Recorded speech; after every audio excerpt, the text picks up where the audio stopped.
Hello students, अभी तक हम लोग अपने चैनल के माध्यम से वीडियोस को डाल रहे थे, क्योंकि अभी लगा कि ढेर सारे बच्चों का रिक्वेस्ट था कि online classes, live classes start करें। तो मैंने ढेर सारे प्लेटफॉर्म को चेक किया, लेकिन कहीं भी उस तरह का सेटिस्फेक्शन नहीं मिल रहा था। तो मुझे लगा कि यूट्यूब पे ही हम लोग फ्राइडे से लाइव आ करके आपके डॉट्स को देखेंगे। जो लेक्चर अभी तक हमने अपने चैनल पे लगाया है या जो आपने स्टडी किया है, उस टॉपिक से रिलेटेड किसी भी डॉट्स को आप लेकर के आएंगे। फ्राइडे से हम लोग इस अपने चैनल के माध्यम से लाइव रहेंगे। वो टाइमिंग वगैरह हम लोग डिस्कस करेंगे। 10 AM है हमारा टाइमिंग फ्राइडे, यानी परसों से हम लोग क्लास लाइव करेंगे। आज हम लोग इस टॉपिक को देख लें। जो डिटर्मिनेंट का 4th लेक्चर हमने लास्ट क्लियर किया था, वहाँ पे हम लोग एरिया ऑफ ट्रायंगल को डिस्कस किया था। और एरिया ऑफ ट्रायंगल के बाद मतलब एप्लीकेशन ऑफ डिटर्मिनेंट में ही सेकेंड एक सेक्शन है, कॉलिनियर पॉइंट का कंडीशन क्या होगा। आपको पता है ये क्लास 11 का कोऑर्डिनेट का सेक्शन है। हमें पता होना चाहिए कि जब किसी लाइन पे 2 से ज़्यादा पॉइंट, 3 पॉइंट, 4 पॉइंट, 5 पॉइंट अगर लाई करेगा सेम लाइन पे, तो उस पॉइंट्स को हम लोग कॉलिनियर पॉइंट्स बोलते हैं। ये पॉइंट्स कॉलिनियर है। तो कॉलिनियर प्रूव करने के लिए डिटर्मिनेंट से कैसे जाएंगे, वो चीज़ हम लोग देखने वाले हैं। आपको पता है जब भी हम लोग ट्रायंगल के एरिया का बात करेंगे या ट्रायंगल के फॉर्मेशन का बात करेंगे, तो पॉइंट्स का नॉन कॉलिनियर होना नेसेसरी है। जैसे अगर सपोज करिए यहाँ पे एक पॉइंट ए, यहाँ एक बी, सी इसके बाहर है, इस लाइन के बाहर है, तो ये नॉन कॉलिनियर है। ट्रायंगल यहाँ फॉर्म होगा। अगर मैं सी को यहाँ लेके आ जाऊँ तो ट्रायंगल फॉर्म होगा ही नहीं। अगर मैंने इमेजिन कर भी लिया कि ट्रायंगल फॉर्म हो रहा है तो उसका एरिया 0 होगा। तो यहाँ से इसी से हमारा कंडीशन बनेगा। मैंने 3 पॉइंट ले लिया, ए x1 y1, B x2 y2, सी x3 y3। और अगर आप इमेजिन करो कि इस ट्रायंगल ABC का एरिया अगर 0 होगा, तो एरिया का एक्सप्रेशन आपको पता है, modulus 1/2 determinant of x1 x2 x3 y1 y2 y3 1 1 1 0 के इक्वल करेंगे आप, तो फाइनली हमारे पास एक रिजल्ट बन के आएगा। डिटर्मिनेंट के अंदर में x वाला कोऑर्डिनेट, y वाला कोऑर्डिनेट 1 1 1, इसकी वैल्यू 0 हो गई, मतलब पॉइंट्स कॉलिनियर है। यानी ये जो कंडीशन है ना, ये कंडीशन है कॉलिनियर पॉइंट्स के लिए। Condition of collinear points. एक प्रॉब्लम हम लोग इस पर देख लेते हैं।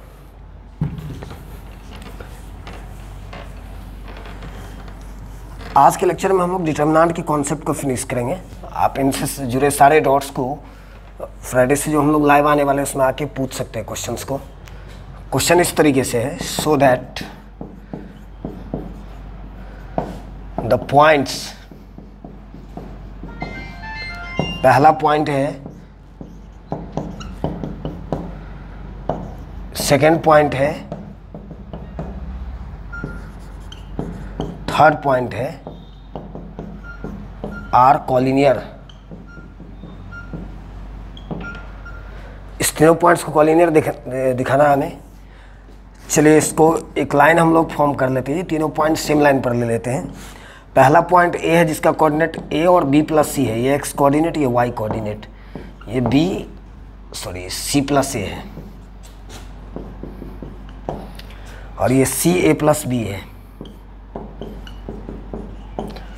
अगर आपको कॉलिनियर दिखाना है तो आप एक डिटर्मिनेंट फॉर्म करोगे। अभी जो कंडीशंस हमने देखा था x1 x2 x3, यानी उसके प्लेस पर ABC है x कोऑर्डिनेट, y कोऑर्डिनेट है b plus C, C plus A plus B, 1 1 1। इस डिटर्मिनेंट को ब्रेक करके अगर इसके वैल्यू को अगर हमने 0 कर दिया तो पॉइंट्स कॉलिनियर हो जाएगा। अब आपको पता है डिटर्मिनेंट ब्रेक करना हमें पता होना चाहिए। हम लोग चाहे तो इसको एक्सपेंड करें, इसके वैल्यू को 0 कर दें, या फिर प्रॉपर्टीज से भी जा सकते हैं। प्रयास करना हमें कि जब भी कोई अननोन टर्म डिटर्मिनेंट के अंदर हो तो प्रॉपर्टीज़ के बारे में ज़रूर एक बार सोचना है।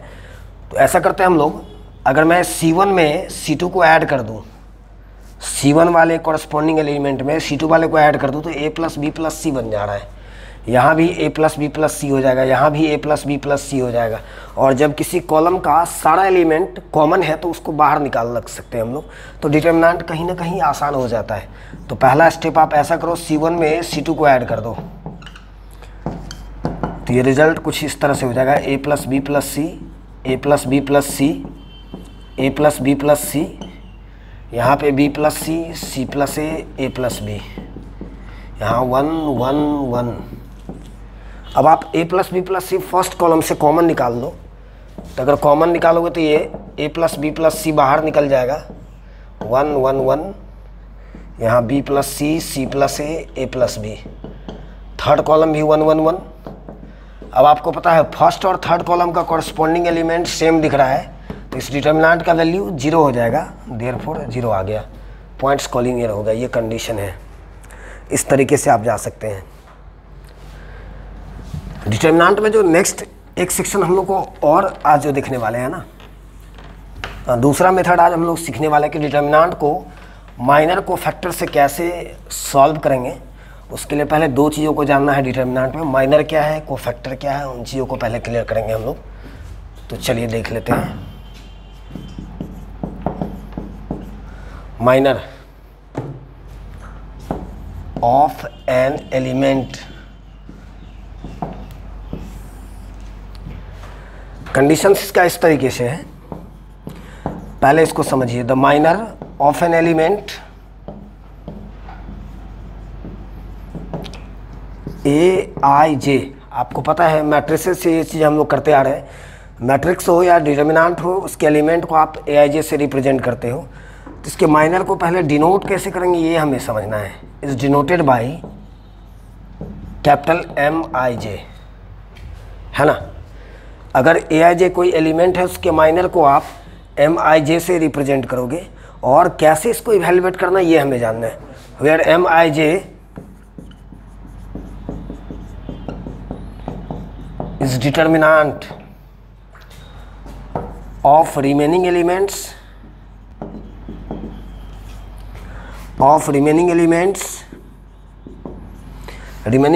Bye leaving. पहले हम लोग लिख लेते हैं, उसके बाद समझेंगे इस टॉपिक को क्या लिखा है मैंने। By living the elements of ith row and jth column, ith row and jth column, यानी किसी भी एलिमेंट, अगर आप ए आई जे कोई एलिमेंट है, किस रो का है, किस कॉलम का है, ये हमें देखना है। उसके माइनर को आप लिखोगे कैसे, ये मैंने लिखा है पहली बार। उसके बाद मैंने बताया कि एम आई जे माइनर किसी भी एलिमेंट का डिटर्मिनेंट होता है। डिटर्मिनेंट कैसे सॉल्यूशन होगा ये आपको पता है। रिमेनिंग एलिमेंट का by living the elements of ith row and jth column, यानी ith row और jth कॉलम के एलिमेंट को छोड़ के, लिव मतलब छोड़ना, रेस्ट एलिमेंट का अगर डिटर्मिनेंट इवेल्युएट कर दो तो माइनर हो जाता है। चलिए एक थ्रू द एग्जाम्पल आते तो बहुत आसानी से आप क्लियर कर दोगे। एक डिटर्मिनेंट मैंने 3/3 ऑर्डर का ले लिया, 2 3 5 1 0 6 1 2 3, है ना। 3/3 ऑर्डर का अगर मैं इस 2 का अगर माइनर निकालूँ ना, इस 2 का अगर माइनर निकालना चाहे मैं, फर्स्ट कॉलम के अगर सारे एलिमेंट्स का माइनर अगर पूछ दिया जाए हमें, तो कैसे आना देखिए। अगर आप 2 का बात करोगे तो इसका पोजीशन आपको पता है, ये A11 है, और A11 के माइनर को हम लोग M11 लिखेंगे, M11। और जब आप इस 2 के माइनर्स के लिए जाओगे तो इस रो और कॉलम को छोड़ना पड़ेगा, फर्स्ट रो फर्स्ट कॉलम के एलिमेंट को छोड़ना पड़ेगा। रेस्ट जो 4 एलिमेंट बच रहा है, रेस्ट 4 एलिमेंट है 0 2 6 3। अब आप इसका डिटर्मिनेंट इवेल्युएट कर दीजिए, तो ये 0 -12, है ना। उसी तरीके से अगर आप इस 3 का बात करो, इसके माइनर्स की बात करेंगे हम लोग। 3 का माइनर कैसे निकालूं, तो ये मुझे पता है, ये A21 है, सेकेंड रो फर्स्ट कॉलम का एलिमेंट है, तो इसके माइनर को M21 लिखेंगे। यानी ये रो और कॉलम छोड़ेंगे तो जो 4 एलिमेंट बच रहा है ना, 1 1 6 3, इसका डिटर्मिनेंट इवेल्युएट कर देंगे, तो ये 3 - 6 यानी -3 हो जाएगा। अब आपके दिमाग में क्वेश्चन है कि जब डिटर्मिनेंट अगर 2/2 ऑर्डर में हो तब क्या है, तब तो उसका डिटर्मिनेंट बस एक ही स्टेप में इवेल्युएट होगा। जैसे अगर सपोज करिए डेल अगर कोई डिटर्मिनेंट है 2 3 5 6, अगर आप इसमें अगर इस 2 का माइनर लिखोगे, यहाँ भी M11 लिखना पड़ेगा। ये A11 है, इसके माइनर को M11, AIJ के माइनर को MIJ से रिप्रेजेंट करते हैं। तो इस 2 का माइनर जब निकालोगे तो इस रो और कॉलम को छोड़ना होगा। रेस्ट रिमेनिंग एलिमेंट में केवल 6 बच रहा है, तो उसका डिटर्मिनेंट वैल्यू भी 6 ही होगा। इस तरीके से हम लोग माइनर को निकाल सकते हैं।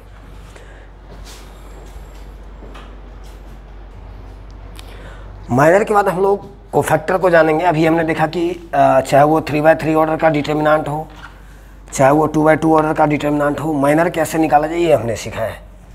नेक्स्ट सेक्शन है हमारा, किसी भी एलिमेंट का कोफैक्टर कैसे निकालूं। कोफैक्टर ऑफ एन एलिमेंट, है ना। चलिए पहले इसको समझिए। द कोफैक्टर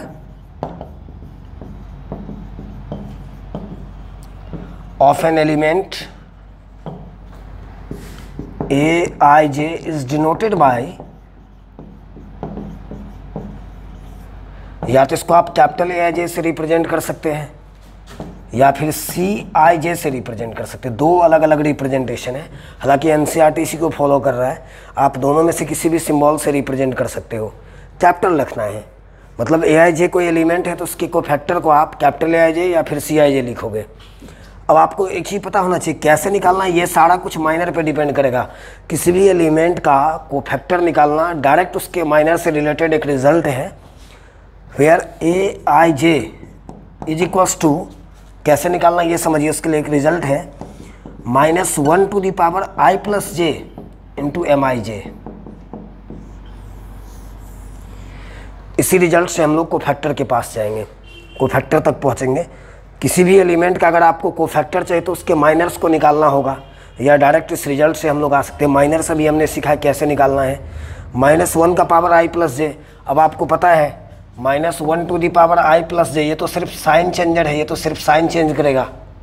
-1 का पावर कुछ भी डाल दो, या तो पॉजिटिव या निगेटिव, +1 या -1 देता रहेगा, सिर्फ साइन को चेंज करेगा, मतलब न्यूमेरिकल फिगर चेंज नहीं होना है। जैसे अगर मैं सपोज करिए डेल अगर कोई डिटर्मिनेंट है, चलिए एक डिटर्मिनेंट मैं 3/3 ऑर्डर का ले लूँ, और अगर मैं इसमें अगर 1 का अगर माइनर निकालूँ इस 1 का, तो आप इसको A11 लिखोगे कैपिटल, या फिर C11 लिखोगे।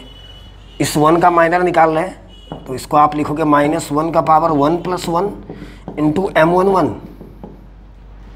सामने भी रिजल्ट है।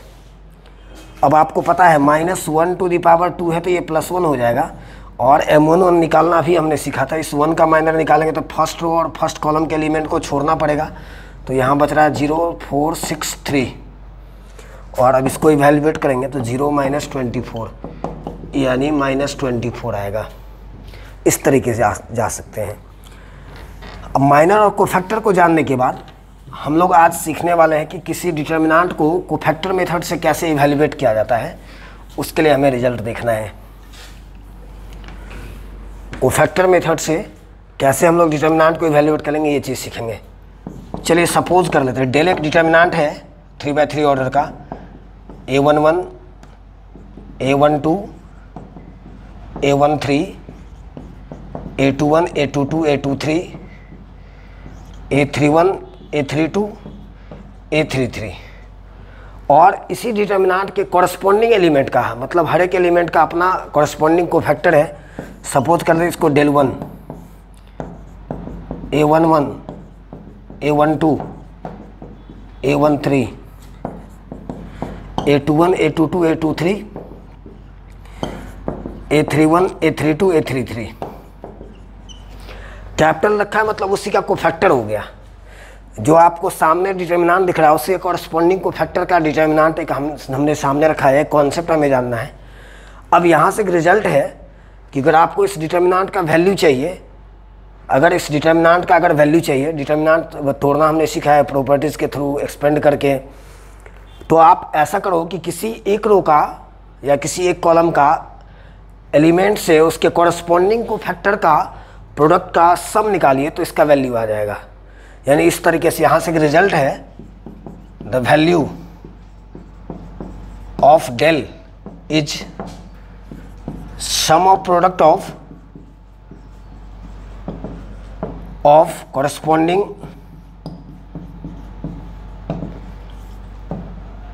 sum of product of corresponding elements with its cofactor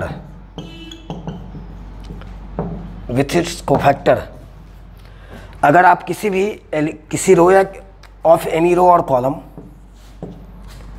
of any रो और कॉलम, किसी रो या कॉलम के एलिमेंट को उसके कॉरस्पॉन्डिंग को फैक्टर के साथ अगर आप प्रोडक्ट निकालो, उसका सम निकालो तो डिटर्मिनेंट का वैल्यू आ जाएगा।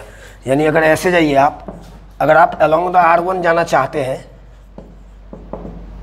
अलोंग R1, R1 में ये 3 एलिमेंट है, इसका कॉरस्पॉन्डिंग को फैक्टर सामने है, तो इसके साथ इसका मल्टीप्लाई करेंगे, इसके साथ इसका मल्टीप्लाई करेंगे, इसके साथ इसका मल्टीप्लाई करेंगे और उसका सम निकालेंगे तो इसका डिटर्मिनेंट का वैल्यू आ जाएगा। यानी डेल का रिजल्ट ऐसा होगा A11 into A11 plus A12 into A12 plus A13 into A13।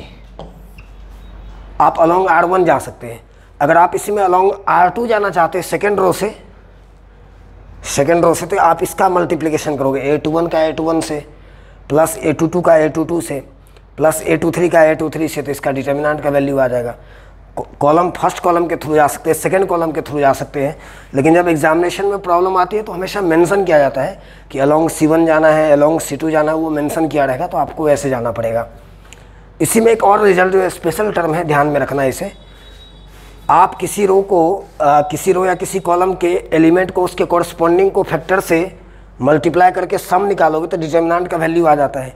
लेकिन अगर आपने इसको चेंज कर दिया, ऐसा समझिए कि अगर आप फर्स्ट रो के एलिमेंट को सेकंड रो के कोफैक्टर से मल्टीप्लाई कर दिया और तब अगर सम निकाला तो उसका रिजल्ट 0 होता है। ये काफ़ी स्पेशल रिजल्ट है, कभी कभी ऑब्जेक्टिव में लग जाता है टर्म। यानी ऐसा करो, आप फर्स्ट रो का एलिमेंट ले लो और सेकेंड रो का उसका कॉरस्पॉन्डिंग कोफैक्टर का मल्टीप्लाई निकालो, ऐसे A11 into A21 plus A12 into A22 plus A13 into A23। इसका रिजल्ट हमेशा 0 होगा। आप किसी भी प्रॉब्लम पे एक्सपेरिमेंट कर सकते हैं इस रिजल्ट को। अगर आप सेम रखेंगे, मतलब रो, जिस रो का एलिमेंट या जिस कॉलम का एलिमेंट लेंगे उसी के कॉरस्पॉन्डिंग को फैक्टर के साथ अगर प्रोडक्ट का सम निकालेंगे तो डिटर्मिनेंट का वैल्यू आएगा। अगर आपने इस चीज़ को चेंज कर दिया, एलिमेंट फर्स्ट रो से और कोफैक्टर सेकेंड या थर्ड रो से, तब अगर आप उसका प्रोडक्ट का सम निकालोगे तो उसका वैल्यू हमेशा 0 के इक्वल होगा। इस पर हम लोग एक प्रॉब्लम देख लेते हैं।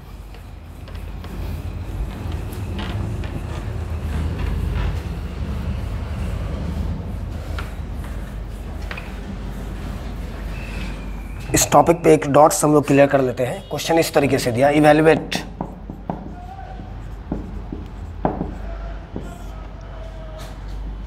(1 1 1) XYZ YZ ZX XY।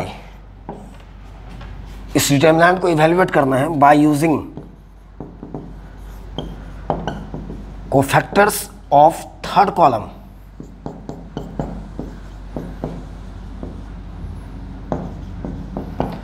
अब यहाँ मेंशन कर दिया, मतलब को थर्ड कॉलम के कोफैक्टर का यूज़ करके इस डिटर्मिनेंट को इवैल्यूएट करना है। तो आपको पता है अगर थर्ड कॉलम का कोफैक्टर, थर्ड कॉलम में 3 एलिमेंट है YZ ZX और XY। इस तीनों के एलिमेंट का कोफैक्टर हम लोग बारी बारी से इवैल्यूएट करेंगे। आपको पता है ये A13 है तो इसका कोफैक्टर हम लोग कैपिटल A13 लिखने वाले हैं। इक्वल्स टू का -1 का पावर 1 + 3 इंटू M13। ये -1 का पावर 4 + 1 हो जाएगा और M13 इस रो और कॉलम को छोड़ना पड़ेगा। 1Y 1Z means Z - Y। उसी तरीके से आप यहाँ पे आओगे A23 -1 का पावर 2 + 3 इंटू M23, ये -1 हो जाएगा। और ZX का जब आप माइनर निकालोगे तो 1X 1Z रिमेनिंग एलिमेंट का डिटर्मिनेंट लेना पड़ता है। बाहर माइनस लगी हुई है तो ये X - Z हो जाएगा। Z - X बाहर माइनस लगी हुई तो रिवर्स कर जाएगा। लास्ट हम लोग A33 XY का थर्ड कॉलम का कोफैक्टर निकाल रहे हैं हम लोग।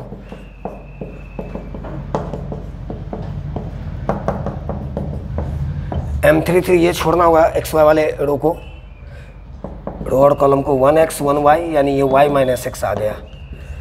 जब आप थर्ड कॉलम के सारे एलिमेंट्स का कोफैक्टर आपने क्लियर कर लिया, अब आपको डिटर्मिनेंट के वैल्यू के लिए कैसे जाना है ये समझिए।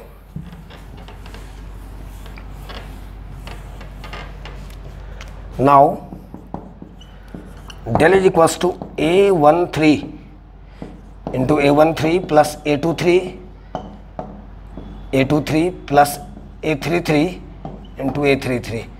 हमारे पास ये सारा हर एक थर्ड कॉलम का जितना भी एलिमेंट है उसके कोरस्पॉन्डिंग को फैक्टर से मल्टीप्लाई करके उसका सम निकालना हुआ तो डिटर्मिनेंट के वैल्यू तक पहुंच जाएंगे। अब हर कुछ आप निकाल चुके थे, ये आपके क्वेश्चन में था, है ना, ZX sorry YZ into A13 आपका Z माइनस Y है, प्लस A23 था आपका ZX, ये X माइनस Z है, प्लस A33 था आपका XY और उसका कोफैक्टर है Y माइनस X। बस इसी को इवेलुएट कर देंगे तो हम लोग इस डिटर्मिनेंट के रिजल्ट तक आ जाएंगे। और मैं एक टर्म आपको बता दूं, इस क्वेश्चन के अंदर में एक स्पेशल कैलकुलेशन है, ये एनसीईआरटी का डॉट्स है और आप देखोगे इसके रिजल्ट को साइक्लिक फॉर्मेट में लेके आ गया है, x minus y into Y minus x into z minus y, x minus y into Y minus z into z minus x. वहाँ तक कैसे पहुँचाएंगे ये हम लोग को सीख लेना है। इसका रिजल्ट अगर ये न्यूमेरिकल होता तो बहुत आसान होता, आप कैलकुलेट कर देते, इसका मल्टीप्लाई करके इसके वैल्यू को निकाल लेते तो आंसर तक पहुँच जाते। बट किताबी रिजल्ट तक कैसे जाएंगे ये समझिए आप। इसको ऐसा करते हैं हम लोग, इस दोनों में कॉमन लगा देते हैं। इस दोनों में, चूँकि तीनों में अगर आप देखेंगे तो कॉमन नहीं है, यहाँ पे जेड है, यहाँ जेड है, इसमें जेड नहीं है। चलिए इस दोनों में जेड कॉमन आ जाएगा तो ये बच रहा है y z minus Y square plus ये जेड बाहर आ चुका है तो x square minus x z. अब ऐसा करिए, दोनों को किस तरीके से इसके रिजल्ट तक पहुँच रही है सीखते चले जाइए आप। इस दोनों में जेड कॉमन है और ये स्क्वायर वाले को साथ में लगा देते हैं। तो अगर आप जेड बाहर है, इस दोनों में जेड अगर कॉमन ले लूँ तो ये बच रहा है वाई माइनस एक्स और ये X square minus Y square है plus X Y into Y minus X. इस वाई माइनस एक्स को अगर एक्स माइनस वाई कर दो तो बाहर माइनस कॉमन लेना होगा। X square minus Y square आप जानते हैं x minus y x plus y. यहाँ भी अगर माइनस अगर कॉमन ले लूँ तो ये भी एक्स माइनस वाई बन जाएगा। अब इस टोटल में एक्स माइनस वाई कॉमन है, x minus y x minus y x minus y. इस रिजल्ट के लिए हम लोग इतना काम इसलिए कर रहे हैं क्योंकि किताबी रिजल्ट थोड़ा डिफरेंट लग गया है, इसका साइक्लिक फैक्टर तैयार किया है। X minus y x minus y x minus y पूरे में कॉमन आ जाएगा तो ये बच रहा है माइनस जेड स्क्वायर, जेड से फिर इसको मल्टीप्लाई करेंगे z x plus y z minus x y. यहाँ तक आ गए हम लोग अपने रिजल्ट के आसपास आ चुके हैं। अब अगेन हम लोग इस दोनों में कॉमन ले लेंगे, माइनस जेड कॉमन ले लीजिए तो यहाँ जेड माइनस एक्स बचेगा। इस दोनों में वाई कॉमन है, जेड माइनस एक्स बचेगा, है ना, जेड माइनस एक्स। अब बताइए दोनों में जेड माइनस एक्स अगर कॉमन ले लूँ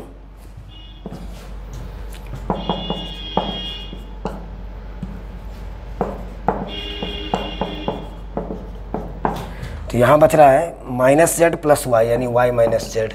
फाइनली हम लोग अपने रिजल्ट के पास है x minus y, y minus z और जेड माइनस एक्स। ये एक स्पेशल फैक्टर था, इस तरीके से टूटना है।